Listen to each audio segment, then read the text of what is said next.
I never thought I'd be sharing a story like this, but I'm still in shock and need to get it off my chest. 3 months ago, my entire world came crashing down when I uncovered a web of betrayal involving my fiancé, my aunt, and even my own mother.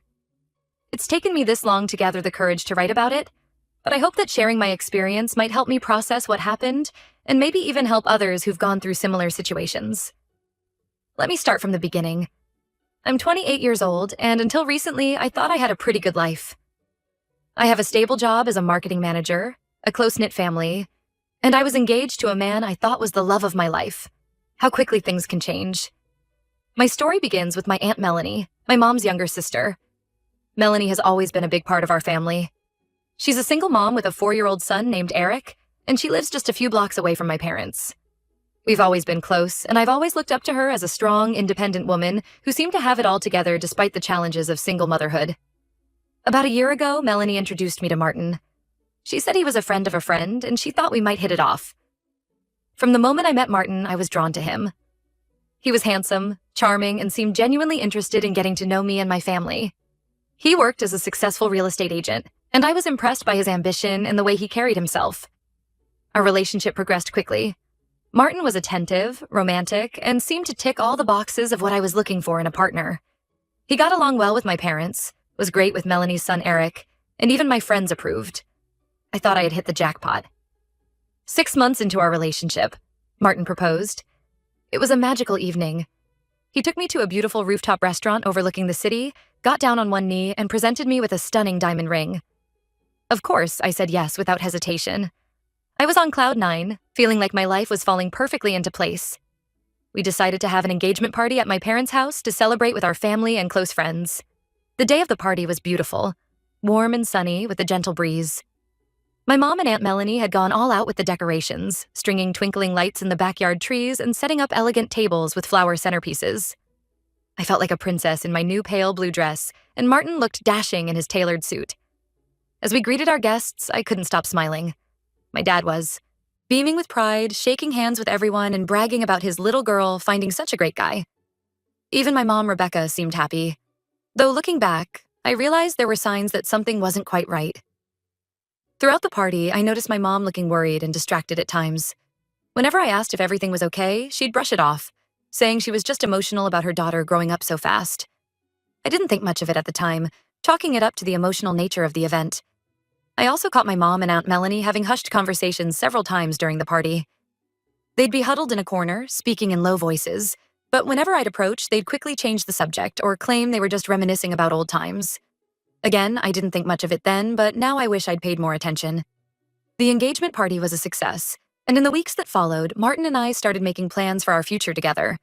We talked about where we wanted to live, how many kids we might want, and all the exciting adventures we'd have as a married couple. I was so caught up in the romance of it all that I failed to notice some red flags that, in hindsight, should have been glaringly obvious. One thing that struck me as odd was Martin's behavior whenever he'd visit our house. He'd always ask about Melanie, how she was doing, if she'd been around lately, that sort of thing. At first, I thought it was sweet that he was showing interest in my family, but the frequency and intensity of his inquiries started to feel a bit strange. Still, I brushed it off, telling myself I was lucky to have a fiancé who cared about my family. Another thing I noticed was that my mom seemed to be spending more time with Aunt Melanie than usual. They'd always been close, but suddenly they were going shopping together almost every day, or having long sister lunches that would last for hours. When I'd ask about their outings, they'd give vague answers and quickly change the subject. Despite these small oddities, I was happy and excited about my future with Martin. We'd set a wedding date for the following summer and were in the midst of planning when everything fell apart. It was a Saturday, and Martin and I had plans to go shopping for some new home decor. I was excited to start picking out things for our future home together. But at the last minute, he called to cancel, saying something urgent had come up at work. I was disappointed but understood that these things happen, especially in his line of work. Since my afternoon was now free, I decided to see if Aunt Melanie wanted to go shopping instead. Her house was so close that I didn't bother calling first. I figured I'd just pop over and surprise her. When I got there, the front door was locked, which was unusual. Melanie almost always left it open during the day. Not wanting to disturb her if she was napping, I remembered the spare key hidden behind a loose brick near the back door. I let myself in quietly through the kitchen, planning to surprise her. As I entered the living room, I saw little Eric fast asleep on the couch. This struck me as odd because Melanie was usually very attentive and rarely left him alone, even when he was napping. That's when I heard it. A man's laugh coming from down the hall, followed by Melanie's familiar giggle. My heart started racing as I recognized that laugh. It was Martin's. I told myself I had to be mistaken, that there was some explanation. Moving as quietly as I could, I made my way down the hall towards Melanie's bedroom. The door was partially open, and what I saw through that crack shattered my world. There, on the bed, were Martin and Melanie. They were kissing passionately, their hands all over each other. I couldn't breathe. I couldn't think. I just stood there, frozen, as the truth of what I was seeing sank in. They were so caught up in each other that they didn't even notice me. I don't know how long I stood there, watching this nightmare unfold before my eyes. It could have been seconds or minutes. Time seemed to stand still. Finally, I managed to back away without making a sound. I left the house the same way I came in, closing the door softly behind me. Once outside, I broke into a run, tears streaming down my face as I headed home. I locked myself in my room and cried for hours, unable to process the betrayal I'd just witnessed. How could Martin do this to me? How could Melanie, someone I loved and trusted, betray me like this? My mind was reeling, trying to make sense of what I'd seen. When I finally collected myself enough to think clearly, I decided I needed to talk to my parents. They'd know what to do, how to handle this mess. I was about to call my mom when I got a text message from her saying she was out shopping with Aunt Melanie and would be home late. My blood ran cold. I knew that was a lie because I'd just seen Melanie with Martin. Why would my mom lie about being with her? A horrible suspicion began to form in my mind, and before I knew it, I was heading back to Melanie's house. I had to know the truth, no matter how painful it might be. This time, I didn't hesitate. I went straight to the back door and let myself in. The house was quiet. Eric must have still been napping. I crept down the hallway, my heart pounding so loudly I was sure they'd hear it. As I approached Melanie's bedroom, I heard voices, not just two, but 3 distinct voices. Nothing could have prepared me for what I saw when I looked into that room. There was Martin, naked on the bed, with both Melanie and my mother. They were laughing, touching each other, completely lost in their own world of betrayal and deceit. I felt like I was going to be sick. The room started spinning, and I had to lean against the wall to keep from falling. Without thinking, I pulled out my phone and started recording. I don't know why.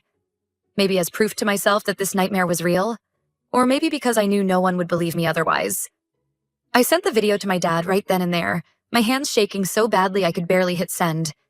Then, unable to stomach another second of what I was seeing, I turned and ran. This time, I slammed the door behind me as hard as I could. I wanted them to know they'd been caught, to feel even a fraction of the pain and humiliation they'd caused me. I don't remember much after that. I think I wandered the streets for hours, trying to make sense of how my life had fallen apart so completely in the span of a single day. How could the people I trusted most in the world betray me like this? My fiancé, my aunt, and even my own mother. They had all been lying to me, deceiving me in the worst possible way. When I finally made it home, I found my dad sitting on the front steps, his face pale and drawn.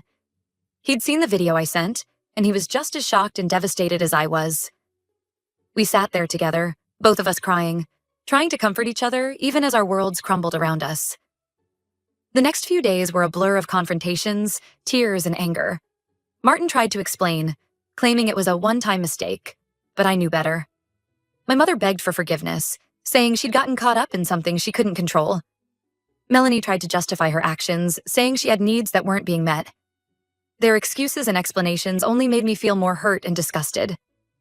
My dad and I made the decision to cut ties with all of them. He started divorce proceedings against my mom, and I called off the engagement, throwing the ring back in Martin's face. We both blocked their numbers and social media accounts, unable to bear hearing their voices or seeing their faces. It's been 3 months since that day, and I'm still struggling to come to terms with what happened. My entire life feels like it was built on lies. The people I loved and trusted the most turned out to be the ones who hurt me the deepest. I've been going to therapy, trying to work through my anger and pain, but it's a slow process. My dad has been my rock through all of this. We're both hurting, both betrayed by the women we loved, but we're supporting each other as best we can. We've moved out of our family home, unable to bear the memories it held, and are starting fresh in a new apartment across town. I'm not sure what the future holds. The trust I had in people has been shattered, and I don't know if I'll ever be able to open my heart to someone again. But I'm trying to take it one day at a time, focusing on healing and rebuilding my life. If anyone has been through something similar or has any advice on how to move forward from this kind of betrayal, I'd really appreciate it. Thank you for letting me share my story. It helps to know I'm not alone in this struggle. Update. It's been 3 months since I last posted about the devastating betrayal I uncovered involving my ex-fiancé, Martin, my Aunt Melanie, and my mother. First, I want to thank everyone who reached out with kind words, shared their own experiences, and offered advice. Your support has meant more to me than I can express during this incredibly difficult time. A lot has happened since my original post, and I wanted to update you all on where things stand now. It's been a roller coaster of emotions, but I feel like I'm slowly starting to see a light at the end of this very dark tunnel. As you might expect, my engagement to Martin is completely off. After I exposed their affair, he quickly left town, probably to avoid facing the consequences of his actions. Good riddance, I say. I hope I never see his face again. The ring he gave me? I sold it and donated the money to a charity that supports victims of domestic abuse. It felt good to turn something that represented so much pain into a force for good. My father and I have stuck together through this whole ordeal. When he received that video I sent, he was just as shocked and devastated as I was. It didn't take long for him to make the decision to divorce my mother. He's cut all contact with both her and Melanie. It hasn't been easy, but we're both slowly picking up the pieces of our lives. We've moved out of our family home and found a small apartment across town. It's been an adjustment, downsizing and starting over, but it's also been cathartic in a way. We're creating a new space that isn't tainted by the memories of betrayal. Dad has been amazing through all of this. He's dealing with his own pain, but he always makes sure to check in on me and offer support when I'm having a tough day. My mother did try to apologize and explain herself, but neither my father nor I are ready to forgive her. The betrayal runs too deep, and the trust that's been broken feels irreparable right now. She sent letters, left voicemails, and even tried to corner me at my workplace once. I've made it clear that I need space, and if she can't respect that, I'll have to take more drastic measures. Through all of this, some ugly truths have come to light. It turns out that Martin and Melanie had been in a relationship for 5 years before I even met him. 5 years. Melanie's husband had left her years ago, but she couldn't marry Martin because she would lose the child support payments for her son, Eric. So they kept their relationship a secret, playing the roles of doting aunt and charming family friend. But it gets worse. About 2 years ago, Melanie introduced my mother to Martin, and they began an affair as well. I still can't wrap my head around how my own mother could do this to me and my father. The level of deception is staggering. All those times I saw them whispering together, all the secret smiles and inside jokes. It was all part of their twisted game. The most sickening part of all is that Melanie came up with a plan to have Martin marry me. Their twisted logic was that if Martin was my husband, both Melanie and my mother would always have access to him. They could continue their affairs right under my nose, using family gatherings and casual visits as cover for their deception. They were willing to sacrifice my entire future, my chance at genuine love and happiness, just to satisfy their own selfish desires. Looking back, so many things make sense now. The hushed conversations I'd overhear between my mother and Melanie, the worried looks my mother would sometimes have, Martin's constant questions about Melanie. It was all part of their elaborate scheme. I feel so used and manipulated. These were people I trusted completely, and they were playing me for a fool. My father and I are in therapy now, both individually and together. It's helping us process our emotions and start to rebuild our lives. The therapist has been great, helping us work through our anger and pain, and teaching us coping mechanisms for when things get overwhelming. It's a long road, but I feel like we're making progress. I'm focusing on my career and spending time with friends who have been incredibly supportive throughout. This whole ordeal. I've thrown myself into work, taking on new projects and responsibilities. It helps to keep my mind occupied. And the sense of accomplishment I get from doing well at my job has been a much-needed boost to my self-esteem. My dad has found his own ways to cope. He's thrown himself into his work too, but he's also started taking cooking classes as a way to occupy his mind and learn a new skill. It's been good for him, giving him a creative outlet and a sense of achievement. We've started having weekly dinner nights where he tries out his new recipes on me. It's become a special bonding time for us, a bright spot in all this darkness. We're taking it one day at a time. Some days are better than others, but we're making progress. The pain and anger are still there, but they're not as raw as they were in the beginning. We're learning to live with what happened, to accept that we can't change the past, but we can control how we move forward. To those who asked in the comments of my original post, No, we haven't pressed any charges or taken legal action beyond the divorce. We just want to move on with our lives and put this whole ugly chapter behind us. The divorce proceedings are ongoing, and while they're not pleasant, we're both committed to getting through them as quickly and cleanly as possible. I'm not sure what the future holds, but I know I'm stronger for having gone through this. Trust doesn't come easily to me anymore, but I'm working on not letting this experience make me bitter or closed off to the possibility of love in the future. My therapist is helping me work through these trust issues, reminding me that not everyone is like Martin, my mother, and Melanie. It's a slow process, but I'm learning to open up again, bit by bit. One positive thing that's come out of this whole mess is that I've reconnected with some old friends who I'd lost touch with over the years. When news of what happened spread, because in a small town, news like this always spreads, several of my high school and college friends reached out. They've been incredibly supportive, offering shoulders to cry on, distractions when I need them, and reminders that I'm worthy of real, honest love. I've also started volunteering at a local animal shelter on weekends. Being around the animals has been therapeutic, and the unconditional love from the dogs and cats has been a balm for my battered heart. There's something healing about caring for creatures who need love and attention, and it's helped me feel useful and needed during a time when I felt so lost. As for Martin, Melanie, and my mother, I don't know what's become of them. Martin left town shortly after everything came to light, and I've heard rumors that he moved to another state. Melanie and my mother have both tried to contact me multiple times, but I've maintained my distance. I'm not sure if they're still in touch with each other or if their twisted alliance fell apart when their secrets were exposed. Honestly, I try not to think about them too much. They don't deserve any more of my time or energy. My father has been on his own journey of healing. He's joined a support group for people going through divorces, and I think it's been helpful for him to connect with others who understand what he's going through. He's also rekindled his passion for photography, something he loved when he was younger but gave up when life got busy. Seeing him find joy in something again has been really heartening. To those who asked about Eric, Melanie's son, I worry about him sometimes. He's innocent in all of this, and I hope he's okay. I've thought about reaching out to check on him, but I'm not sure if that would be appropriate given the circumstances. It's a complicated situation, and I'm still trying to figure out how to navigate it. Looking ahead, I'm cautiously optimistic about the future. This experience has taught me a lot about resilience, about the importance of self-respect, and about the true meaning of family.